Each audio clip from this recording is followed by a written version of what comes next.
So thank you for coming, and I'm Marc Ericksen. I'm an illustrator that works in the Bay Area, San Francisco Bay Area, and the work that I did for the gaming industry was fairly prolific with regard to the number of covers art that I did for gaming.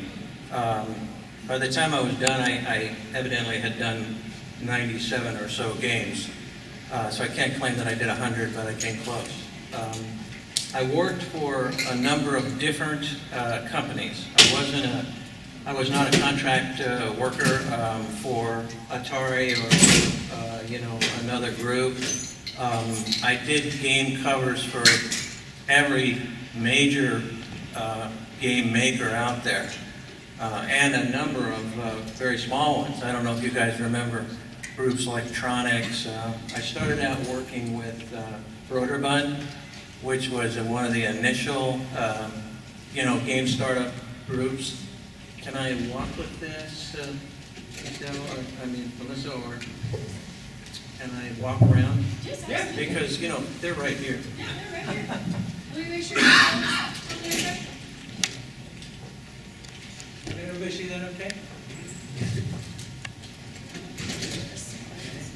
long tail on it. All right, so you guys doing okay? So I was working in the Bay Area in 1978, quite a while ago, as a freelance illustrator. I had graduated from Art Center College in Los Angeles and studied illustration. I was relatively old compared to the other students that I was with. I had spent 6 years in the Army. I got drafted and spent 6 years in the Army, and so that by the time I got to art school, I was already 25 and married and had a baby. So it was pretty imperative for me to begin to earn money. And even when I was in art school, I began to freelance in Los Angeles and did storyboards and comps, comprehensive sketches and things like that were preprint stuff for various agencies. Within a few years, I was resettled back up into the San Francisco Bay Area, where I had gone to high school in Vacaville, and I had been raised in the military too, so I had been all over the world, and I knew where I wanted to live was California. And so I made that decision that I was going to go to San Francisco in order to try to freelance.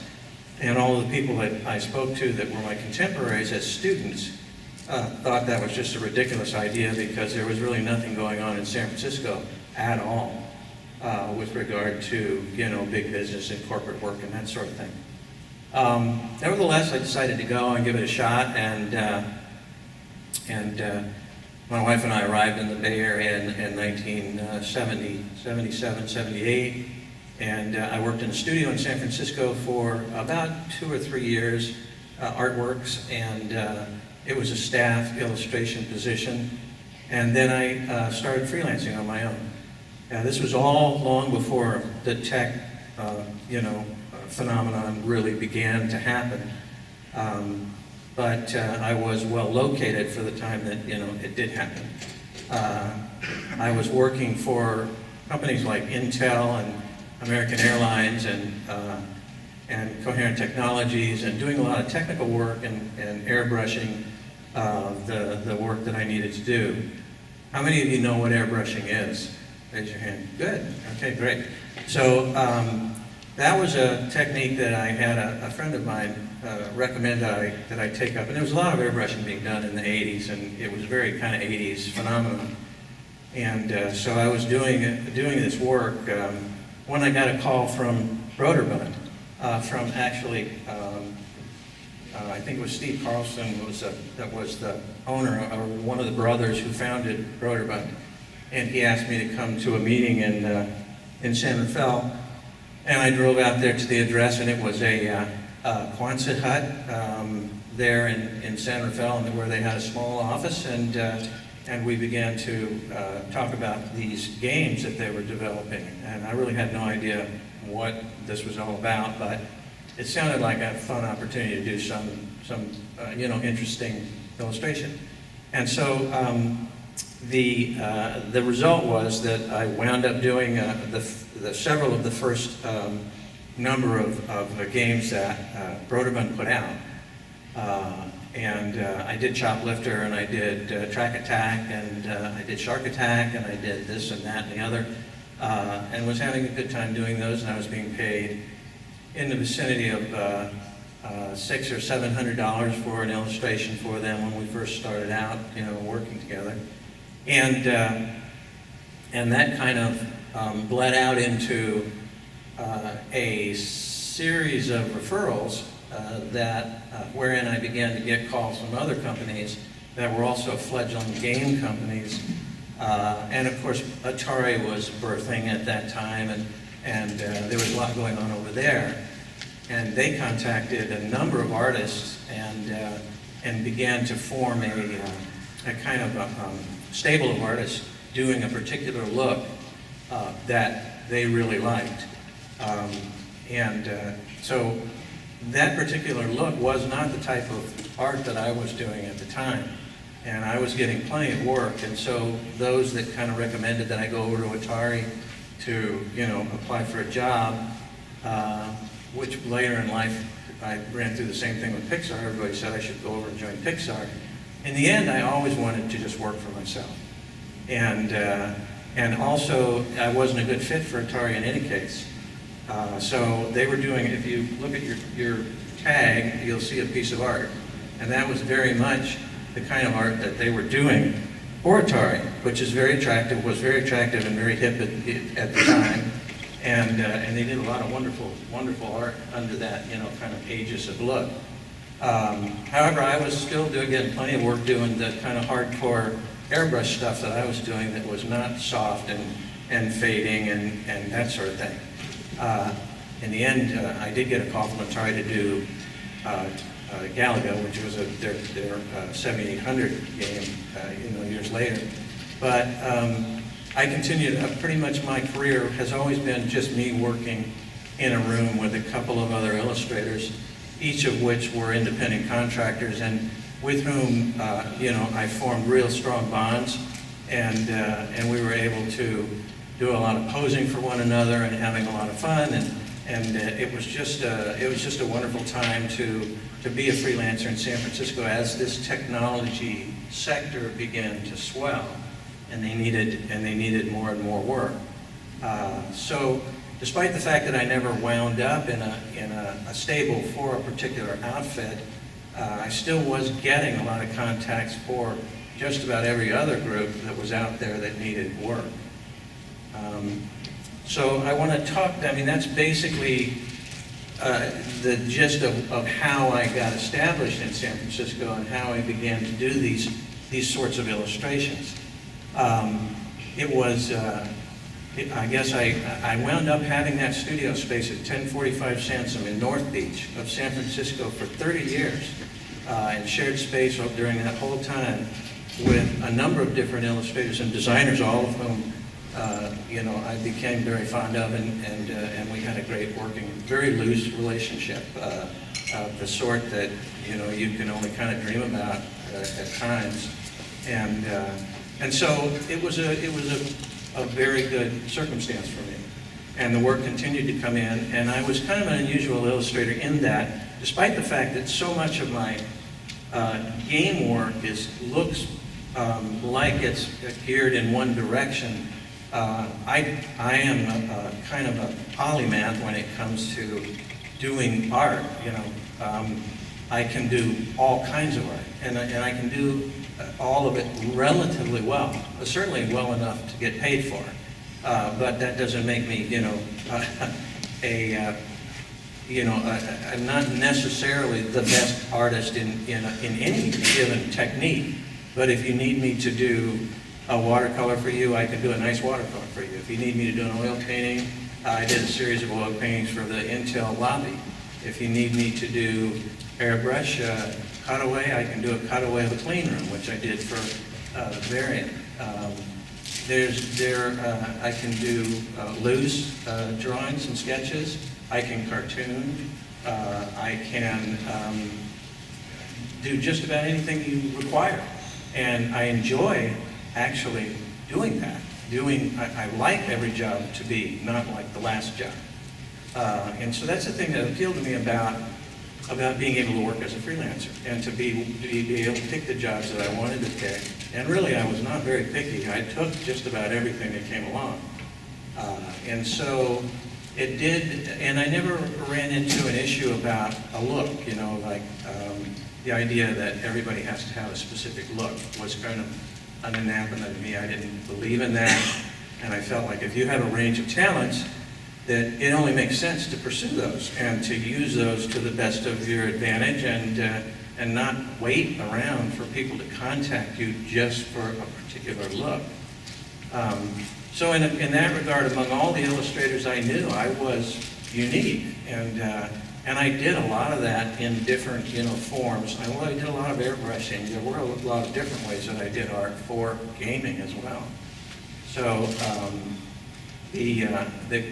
the stage was set pretty much as things developed in the technical industry for me to have plenty of work, and it was a complete fluke because, you know, as I said, all of my contemporaries thought it was a ridiculous waste of time to go try to do a business in San Francisco.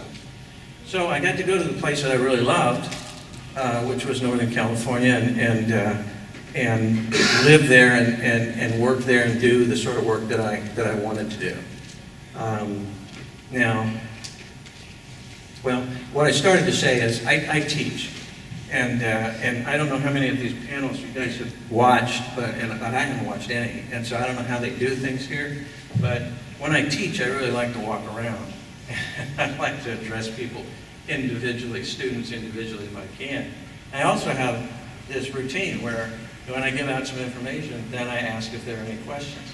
Melissa or you guys, is that okay for me to do that? Or do we have to hold for a question session at the end of the thing? Okay. So regarding what I just said, are there any questions about it, or do you have anything that you'd like me to elaborate on relative to my beginning my business in San Francisco? No? Okay. That's fine. So what I'm going to talk about in this document that I prepared, this is, Oregon Wi-Fi, great. How do I get that off the screen? I've tried to kill it like 3 or 4 times and it keeps popping back up. Stays up till you pay for the Wi-Fi. Yeah, that's the deal. Okay, so now it's going to come down. So I don't know. At least that's been my experience today. This is what I want up there now. Yeah.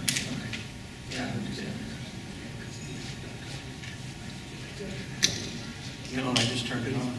Okay, yeah, something in the background.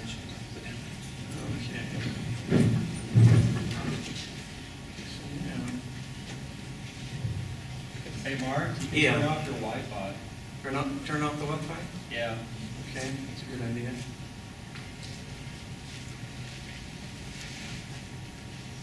Now it won't come back. Okay. Now, and I need some help here. I'm looking for the layers on this document. I'm not seeing them. Any help? F7. F7? See, this is what I do with my students. So that wasn't it. See?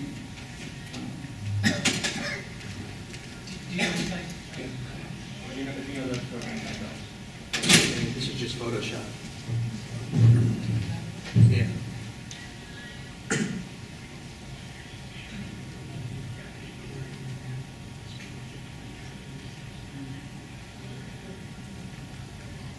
There's the layers in between.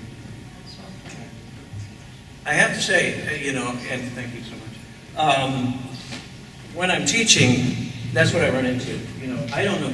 I've done all this work. Or can you guys hear me okay? You need me on the mic? Okay. So, I've done all this teaching for so long, and the fact is that I really don't know technology. I've done all this. I've done cutaways of clean rooms, and yet I don't know my way around my phone.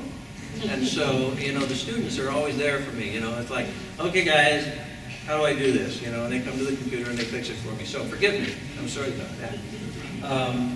So what we've got here, and I'll drag the layers over, is a document that talks about some of the technical aspects of doing an illustration for a client.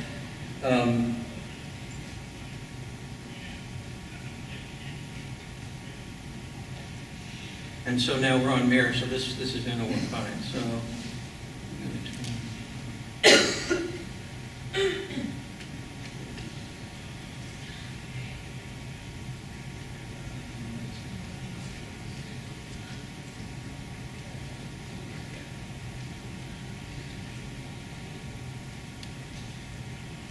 Okay. So do you guys recognize this? Yeah. This piece of art? Is it a favorite of anybody's? Did you guys like this game? Yeah. Okay. So this is my opportunity to tell you what happened. And I have told a lot of you what happened. But the fact is that it was in 2012 that I went online. Well, I was working on some project and I had a break and I had a day on my hands, and so I was just fooling around on the web. And I typed in, I was looking at different blogs and sites, and I came across this 50 worst video games ever created, right? Video game covers ever created. And I went ahead and clicked on that. Big mistake, but I clicked on it. And what I found out was Mega Man 2, one of the games that I had done back in the day, and this was, I had not done a video game piece since 2000. This is 12 years later. And 89 was when I did this, so it's much later as well. I never knew about any of this. I never knew there was any consternation over this piece of art. I never realized people didn't like it because he had a pistol. And so I'm going to make this very brief. Capcom made me do that.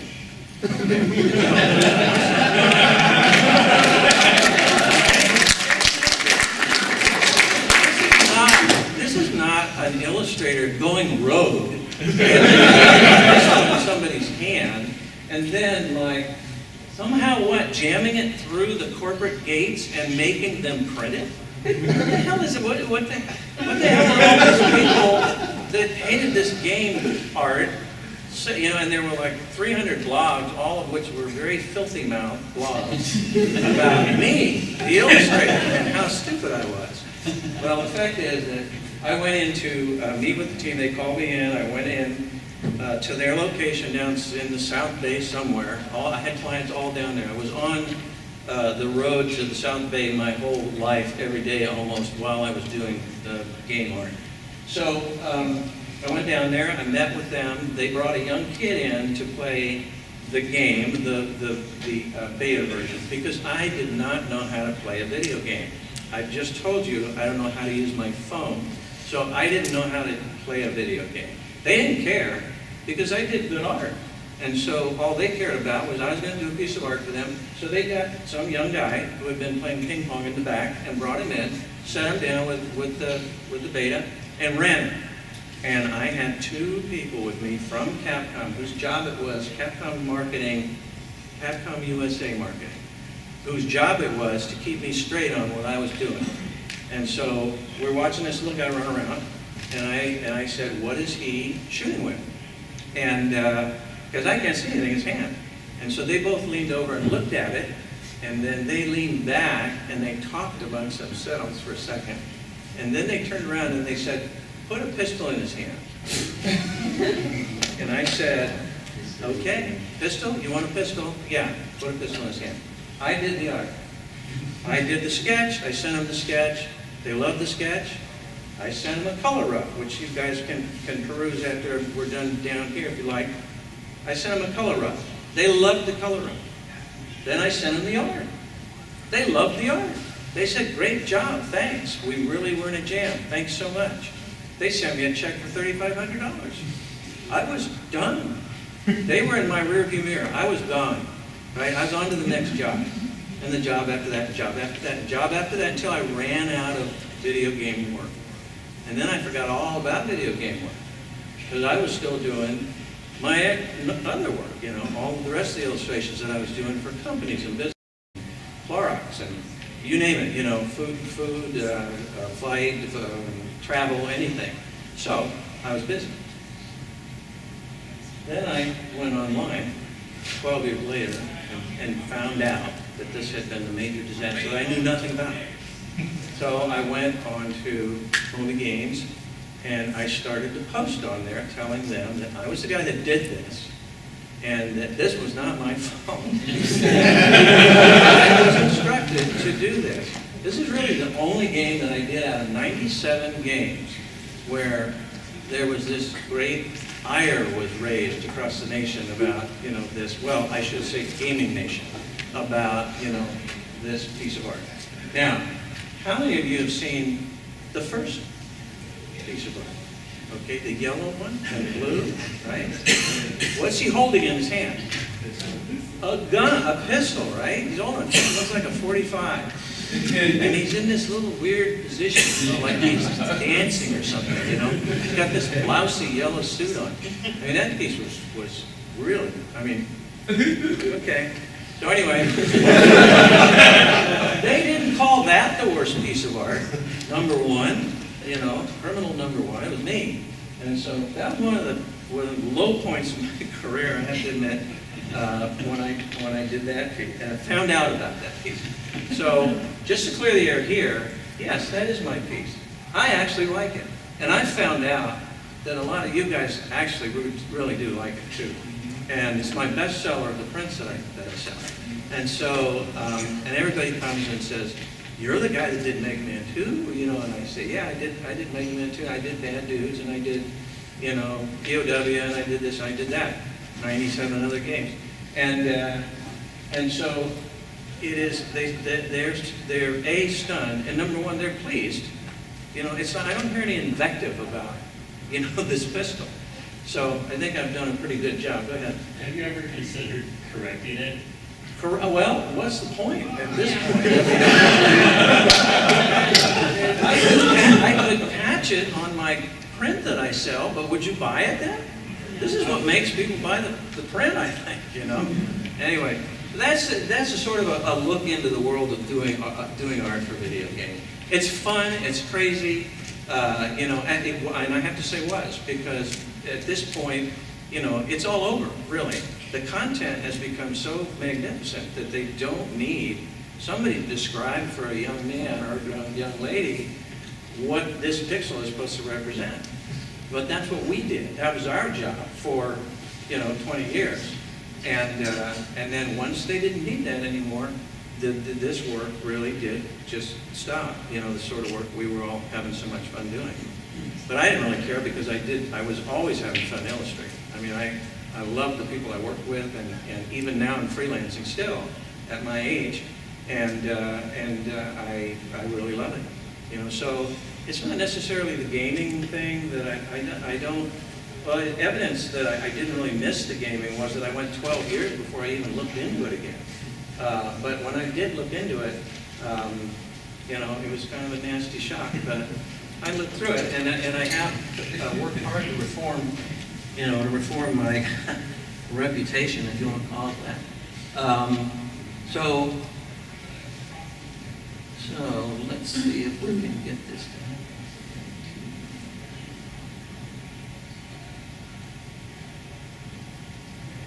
So the fact is that there's many factors that go into working in illustration for gaming. There were a lot of factors that had to do with the design and with the elements. Now, this is really bigger than my pistol. And I'm not sure if he's doing some kind of a thing there. But I have worked mercilessly for myself trying to get this name, right? You see it there? Does anyone know this guy's name or this person's name? Okay, it doesn't matter. I've tried hard to read that thing. I've blown it up. I've done all kinds of things in Photoshop trying to get a look at it. Seems like it was Velasquez or something. I don't know. But anyway, it was clearly, not a real looker. So, what happened in San Francisco, and I was here working in this, in the San Francisco area, was this is what we had when we moved in. When I came to California, there really wasn't much of anything going on. It was a light industry city. There were advertising agencies there, there were publications there, and there was plenty of work to be done. The teams were all there. I did work for the Giants. I did covers for the San Jose Sharks back in the 90s when they would have, illustrated covers for their programs. I did stuff for the Raiders. I did stuff for the Niners, and then I did stuff for the Chronicle and San Francisco Magazine and all kinds of stuff. So there was still plenty of stuff to be done. Then what happened was we had this influx and this creation of this monster down in South Bay, and this is all the gaming companies that formed up and began to do business. We had LucasArts, of course, was a kind of a late comer. They were not around early on. Then we had Broderbund, and Broderbund was located up in San Rafael. Further down, then you had a kind of a stretch where there was kind of an empty area, Daly City, Millbrae, Hayward, San Mateo, and then you hit San Jose. And San Jose blossomed into this amazing, creative, bustling kind of businesstropolis, if that's a word. And you had Data East, you had Electronic Arts, you had Sega, you had 360, Data Age. You had Activision, Penguin, Atari. Plus there were a number of other small groups, and then there were also groups that were in the area down around LA, where you had game groups down there, but not with the profit as we had here. Just a lot of stuff in that area. And so what that encouraged basically was the idea that you would now have designers, because the way it worked was, when I worked for both designers and I worked directly with the companies. And you could go down and be called by Electronic Arts, for instance, EA, and I'd go down and I'd cross the bridge and I'd be right there in their beautiful facility, and I'd go in and have meetings with Electronic Arts. But other times, Electronic Arts would output to Seikow Design, and they would tell Seikow Design, what we want you to do is to create our creative, but we want you to do the work for us, outsourced, so that they could just concentrate on creating the games, to be the best games they could, and not be worried about packaging and about posters and about media and all that kind of thing. So then these groups of designers popped up. Corky Chapman, Rotolo Design was in the city. Landor Design, you guys have heard of Landor Design, I'm sure. It's an international design firm. You had 2D, 3D studios up in the area around Marin. You had something called the Beeline Group, J-Cow Design. Primo Angeli was one of the premier designers in San Francisco, and he was there long before the tech stuff got started. But he picked up on did a lot of design for the groups, for the company. So they would call us, or they would go through a designer, and then the designer would call us, the illustrators, to do the work. And so there was a two-time remove from the actual, gaming industry. But again, as I said other times, I would go right into the company and I'd sit down with them, as I did infamously with Capcom. I would go in and sit down with them, and we'd go over the material. So this was the setup, and at that time, I had I was so clever that. Sorry about that. I was so clever that I had managed to put myself right in the middle of all that.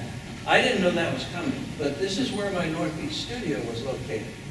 So, I was right in the middle of all of this stuff that was broiling in that area during the time when gaming got really rolling and got started. So, it was just fortunate when you talk about how did this guy get to do 97, games. Well, the fact was that I was an okay illustrator, and I worked hard, and I was in the right place at the right time. If I'd been in Cincinnati, I probably would have done no illustration parts, I mean, no illustrations for gaming. So that really accounts for why I think, in my estimation, I was able to, make a career out of doing stuff for gaming. So this was some of the kind of things that I did besides gaming. I was doing art for, like, this is a airborne delivery service up here in the corner. This was a cutaway for Variant. This was a toy thing for Tyco. This was a piece for the Baltimore Sun. So there were a lot of other things that I was doing while I was doing gaming as well. Later, I did the Shock Top label, and I did this when I did these oil paintings for Intel. There was a lot of work to be done, and I didn't necessarily. I was doing book covers for various publishers as well. So it was a good market, and there were a lot of things that were going on.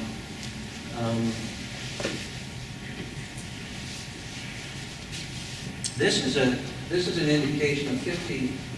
They may not even all be on it. This is 50 of the games that I did, of the 97 games that I did. So this is what 50 games looks like. And in here there's a number of games that you probably recognize. But I found this at my booth at my station here at the show, so that people can get a look at and recognize some of the games that I did. But obviously, for every game like Mega Man 2, there was a game like, there were probably 3 games like, there was Bonk, and there was Super Baseball 2020, but there were a lot that were not huge games. Like, one of my favorite games is Steel Talent, and it's not my favorite game, it's my favorite piece of art. But that was done for the Link system. I did 4 pieces for the Link system, and whoever played it, that was just not a big hit, the Link system. So, but Genesis, Sega Genesis, all kinds of different, companies were calling me to work on their projects.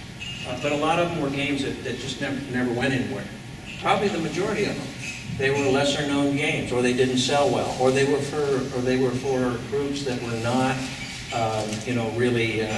really catching on.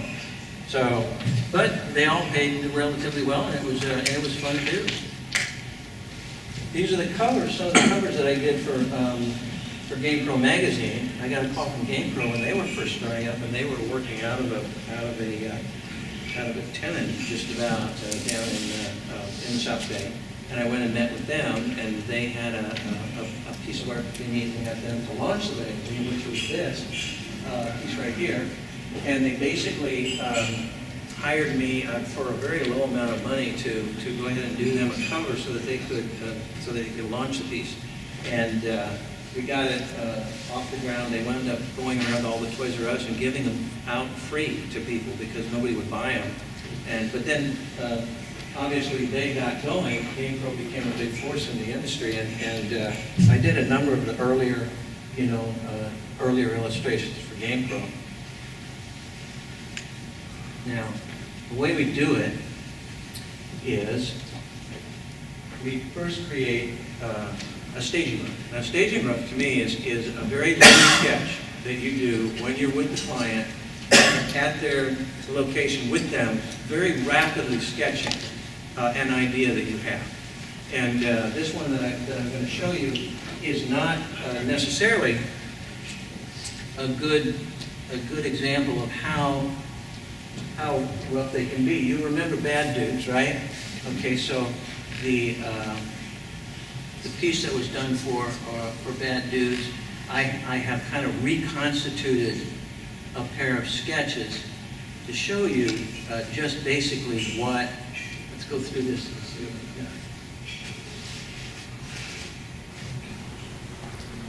So as you can see, the work is quite rough at this stage and very simplistic. And you give them an opportunity to choose, do do you like this or do you like this? So you want to give them like three versions of something, for instance, to kind of deal with. And there were elements of this that they liked. They liked this part of this one, but they didn't particularly care for this, but they liked this part of this one. And they liked the idea that guys were dropping in from the sky and that these elements were going on. And so they essentially, stop that. We'll get seasick. Please. This is just like It's just going to keep Okay. fluttering. So, as you can see, these sketches are very rough and very quick, and they need to be, because you need to make these decisions fast. And everything they do, they're trying to do very quickly. And so they don't want to spend, you can sit down with 4 of them, and in 3 minutes, you're talking to one person, because the other 3 have gone to meetings. You know, it's like, oh, I got a meeting over here, and then they're gone. You know, so it's like you need to get these guys to commit stuff. If this was in the day, you needed to get, but this is even today. I mean, the idea that there's a compulsion on the part of clients to do everything very rapidly is not imagined. It is true that they really push, and they want things to happen fast. And sometimes it just can't happen fast, but you do your best to begin the process by starting out with something that's quite loose. Move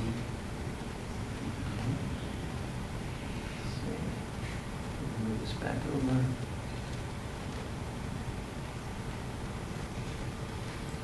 So this gives you an indication of the early stages and the sort of thing that you do. So then they approve something. Now, unfortunately, I don't have the full legacy of each piece to be able to actually pick one project and take you all the way through it. So what I have to do instead is, this is the staging roughs for Bad Dudes. Now I have to go to another illustration to show what I did for a color rough, but it's going to be another title. So I hope you don't mind, but my records are not that complete, unfortunately. So this is about shooting reference. I'm going to use guerrilla war.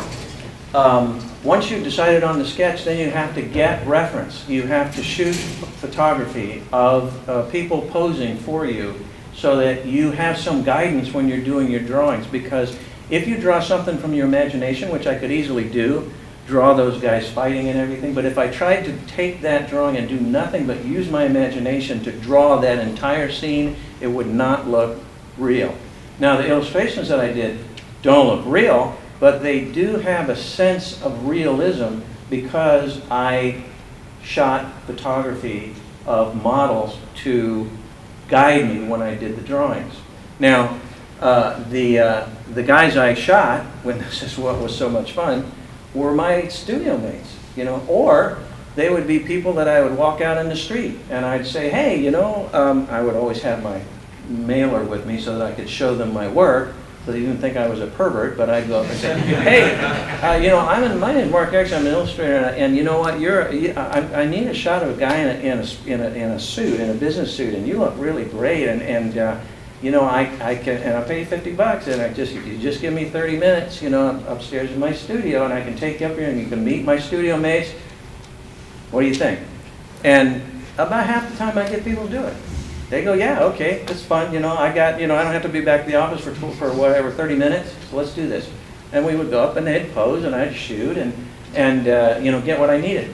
Well, in the case of something like guerrilla war, you can't just get a guy off the street. You gotta go somewhere else to get these. So you had to use what you had. This, of course, is guerrilla war, and on this piece, there's splashing water, there's rounds hitting the water, there's blasts over here, there's a train falling off the track, this guy is saving this guy. I don't know, I heard some things during this particular gathering that some people were saying that this was supposed to be Che Guevara and the other one was supposed to be Fidel Castro. Have you guys heard anything like that? Well, that's all BS, because I did this. This guy is my studio mate, Robert Evans, who's a hell of a talented illustrator. He's not real good as a model, but this guy is amazing. Okay, his name is Carl Buell, and he's tall, he's good looking, he's got broad shoulders, and he happens to be an angel of a drawer. He can draw any wildlife thing you can imagine, and just from his imagination, he can draw it for you in 20 minutes. He's an amazing guy. But he's also great looking. And so I took these two guys in my car, gave them lunch, and took them down to an armory, to the U.S. Army Reserve Armory, somewhere down in the South Bay, and I can't remember exactly where, but I knew a guy there. And I called the guy up and I said, hey, listen, we need to do a shoot. Can I like get a bazooka? I don't need any ammunition, just, can I get like an M16 and a bazooka? And he said, yeah, come on down, So, and I got this thing, which is an M16. I mean, I'm very familiar with this weapon, and it's got a grenade launcher, and it was one of the newer model. Of course, now the A4s are all much shorter, the stuff they're using in Iraq and everything, but this was the standard in the day, whatever this was, 1989, I guess. And so I had a flak jacket, and I also had this TA-50 gear, which is the stuff that troops wear, and then so I set Carl up, the best looking one, for the shooting, and then I shot Robert on another day because he couldn't make it, and a good friend of mine who's an illustrator from Paris, Christophe Derchamps, who's another wildlife guy, came in, and you'll see him in this. Came in Robert's place to begin with. So,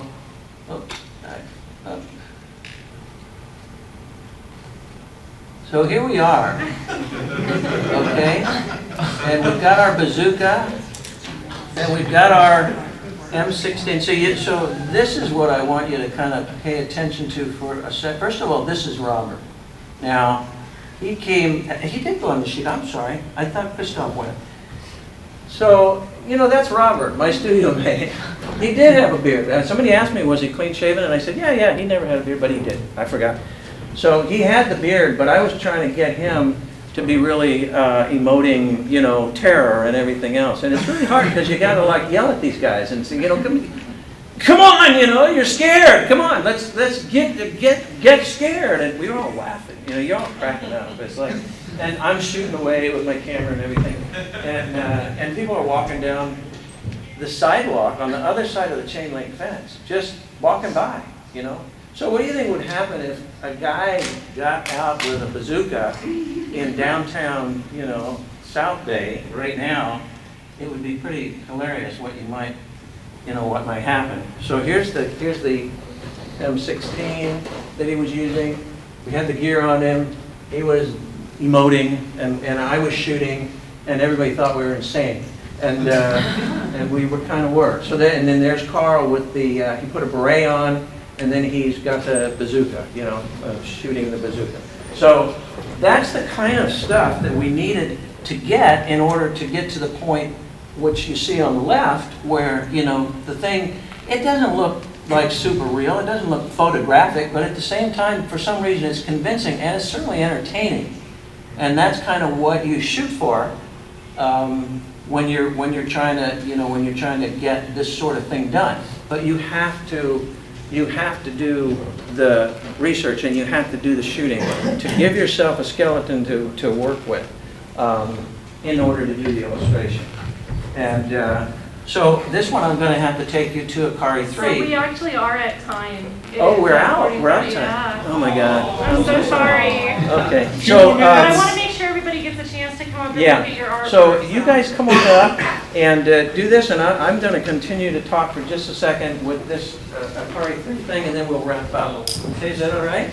Absolutely. Okay. So Akari 3 The Rescue is a case of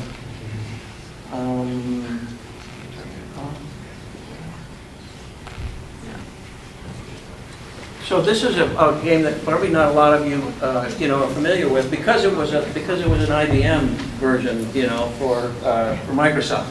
But that's the SNK version of Akari 3 that I did, and in order to get that, we had to do more shooting, and this would have been fun to do, but I'm sorry I ran over. But this is the sketches that I did and sent, and this is the input from the client. So you'd send a sketch, the client would respond, and they would make changes to the sketch that you gave them. This is actually from a reconstituted Xerox, if you can believe that I found in my files, a long time ago. But you can see the notes they made and how they, how they guided you through what they needed you to do. Just a heads up, guys, if you could and not then- touch these things, you request them. Yeah, Oh, wait. definitely don't catch them, but everybody please feel free to come look at the artwork. Yeah. It's really great. And then these are the shots that we shot, this is my son, right here. Richard, poor guy, I was screaming at him to be terrified, and taking his, he was with his older brother, that's Christian, my older son. And then this is Daryl Chan, and these are guys that I hired, and here's Carl in this one as well, and he's getting punched, and he's getting knocked down, and he's having all kinds of things going. So please feel free to come up and take a look at these and examine this piece if you like. I certainly did not time this very well, did I? That I wanted to do for GLOC, but I'll know next time. I know, So- it gets away really fast. Pardon me? The time goes really fast. Well, I found that out. So do you guys have, I'm happy to answer any questions you may have before you're all dismissed and sent back to your study halls? Is there, yeah, what have you got? Have you seen the Capcom actually did the parody of your Mega Man 2 artwork with Street Fighter characters? No, I haven't seen that. Yeah, I'll pull it up if you're still on the floor. I'll show you. Yeah, that'd be Full fun. poster. It's That'd be pretty fun, great. thank you. Any other questions then? Go ahead. Was there a game you wanted to illustrate a game offered? Not really. I wasn't, I never really aimed for a particular game. I just took whatever they had and needed me to do. But thank you for the question. Any other questions? Go ahead. Do you pretend to know how many issues of GamePro you did? I think I did about 6 or 7, maybe 5 or 6, something like that. Okay. Yeah. And did you do any other supplementals, or was it just? Yeah, I did interior stuff for him quite a bit, actually. Page stuff relative to the game of the week and or the month and all that kind of thing. So I did quite a bit of work for them throughout their early stages. Yeah, go ahead. Like, how long did you have, from being contracted to the finished product?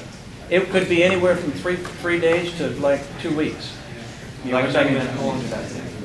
To do Mega Man 2, it took me about 2 days to shoot it, draw it, and render it, and get it out. So that's about the size of it. Yeah. What was the last game you did? Say again? What was the last game you did? Oh, I hate to say. I did it in Photoshop when I was just learning how to use Photoshop. It was called AD 1570 something or other. It was for a EA. Oh. Yeah. So I wasn't very pleased with it. Go ahead. How did you establish yourself as an illustrator back when, I don't know, things like the internet didn't really exist? Yeah, well, that was something I really wanted to talk about. It's a whole different thing. I'll get you in just a sec. The whole thing about the internet and not having it and living in a world where it didn't exist is something that you guys really might have had a taste of, but I really doubt it. The idea that you can just go to Google Image and find 1 million images, for instance, it was a no-no. The idea that you can punch out an email and send an image to a client today, we had to messenger everything. Everything had to go by Federal Express or by messenger service, I had a bicycle messenger put a handlebar right through the middle of one of my beautiful airbrush paintings in an accident, trying to get it from my North Beach studio to the agency, which was 3 blocks away. But he stepped off the curb, and he was walking, the messenger was walking it down, and he got hit by a bicycle messenger. And the handlebar went right through the middle of the art. So I couldn't charge the client for the change. I had to fix it. It took like a day to fix it, and so I was stuck with that. Back in the back.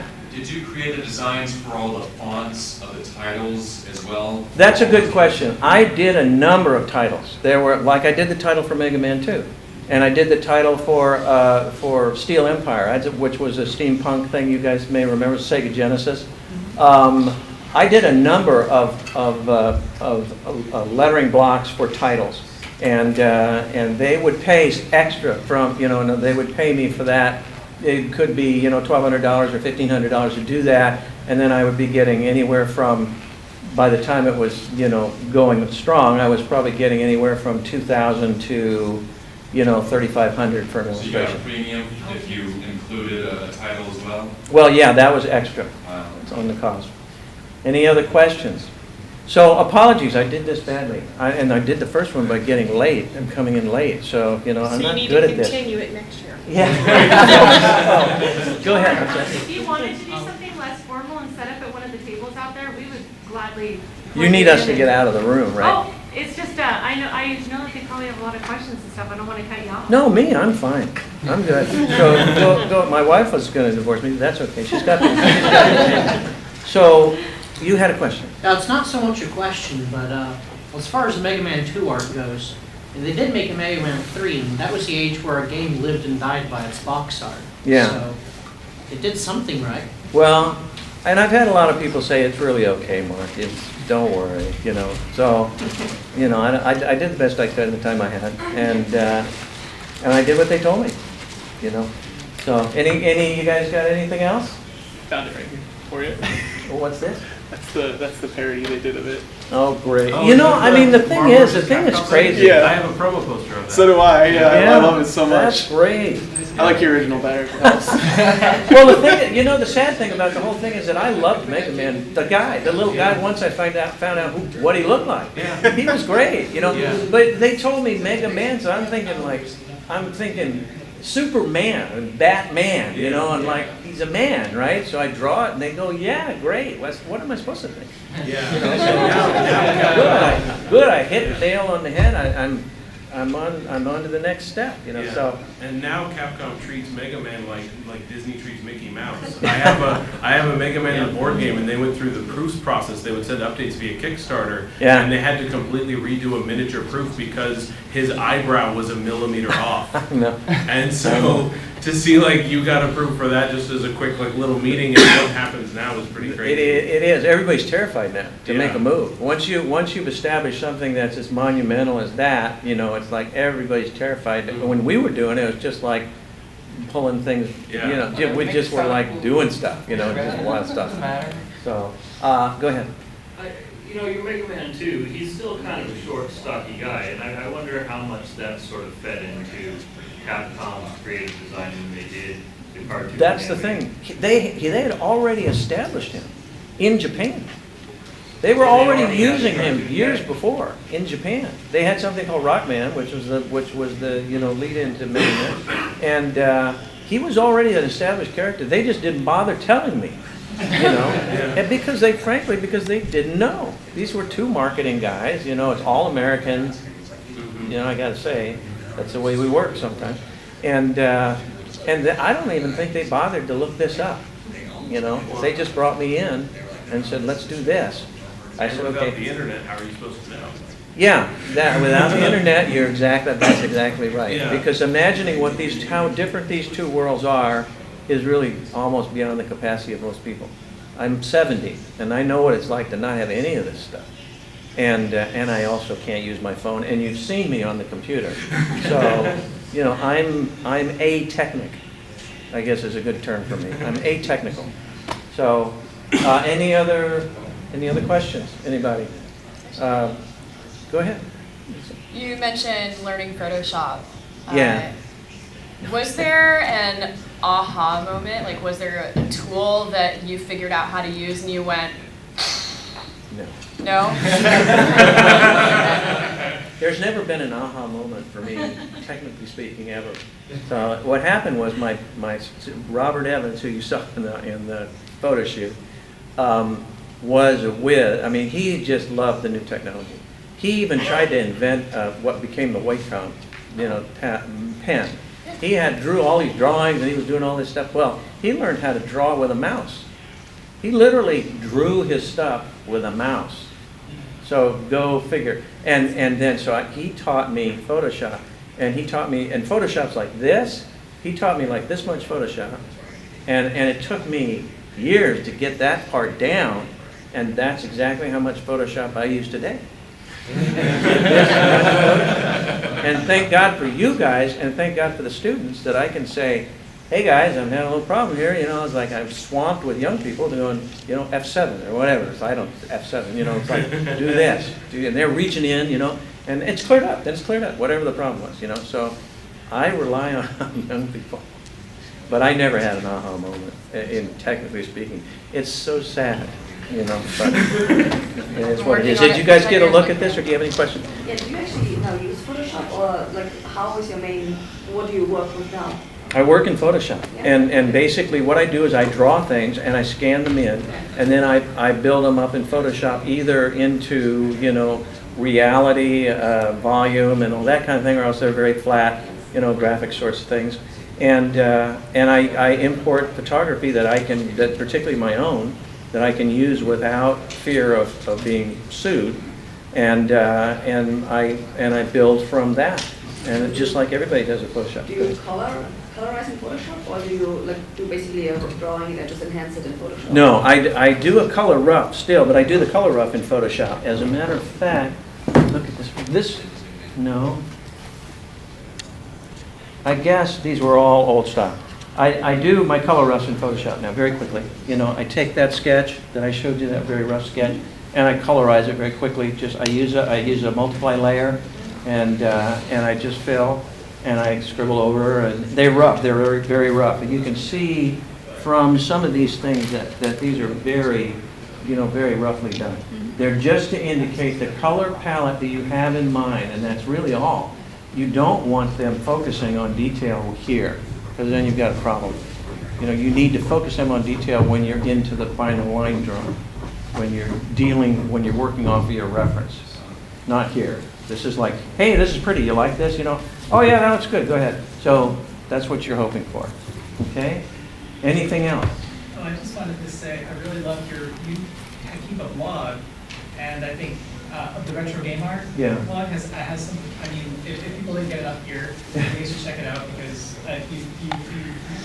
it's very funny, and you have a lot of the same pictures, and I just think it's great. Well, thank you. I do blog. I have my site is Retro Game Art, and there's about 35 or maybe 40 posts on there, all of which talk about the ways I do various things in illustrating, and it's not much opinion there. It's just basically, this is how I do that, this is how I do this. So if you want to look into that, please feel free to do that. I went for a year without blogging, and I blogged at the last, hey, I'm going to PRGE. And then I thought, okay, that was last year. And then I thought, okay, well, I should blog now about, so I went back on my site, and that was still there. That was my last blog, was I had, my last post was that I'm going to PG&E and PRGE, and now I've got a blog, I've got to post again, and the next post is going to say, hey, I'm on my way to PRGE. The whole thing was just crazy. I went ahead and posted, but I felt pretty bad about the whole thing. Any other questions? Did I cover some stuff? I got a bunch left. So we'll get that next time. All right? Thank you very much.